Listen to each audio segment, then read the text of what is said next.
ఊరికే రావు, ఇది నిజం. మరి మీరు అలాంటప్పుడు కష్టపడి సంపాదించిన ఈ 3,000 రూపాయలు మా అసోసియేషన్ లో ఎందుకు కట్టాలి అని ఆలోచిస్తున్నారా? ఇది ఖర్చు కాదు, సంపాదనకు ఒక పెట్టుబడి మాత్రమే. ఒక పెళ్లి కుదిర్చిన ఈ 3,000కు 10ంతల ఆదాయం మీకు వస్తుంది. సుచిత్ర, నమస్తే.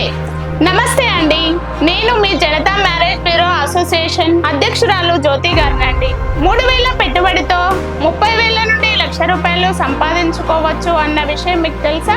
ఈ 3,000 పెట్టుబడితో అసోసియేషన్ మెంబర్షిప్ మాత్రమే కాకుండా సమాజంలో మీకు గౌరవప్రదమైన గుర్తింపు లభిస్తుంది. దీనికి ఎలాంటి వ్యక్తులు అర్హులు కావాలని ఆలోచిస్తున్నారా? హౌస్ వైఫ్స్ కావచ్చు, రిటైర్డ్ ఉద్యోగులు కావచ్చు, నిరుద్యోగులు కావచ్చు, అదే విధంగా రియల్ ఎస్టేట్ వ్యాపారం చేసే వాళ్ళు అర్హులే. దీనికోసం మీరు చేయాల్సింది స్క్రీన్ పైన కనబడుతున్న నెంబర్ కు కాల్ చేసి పూర్తి వివరాలు తెలుసుకొని వెంటనే వచ్చేయండి.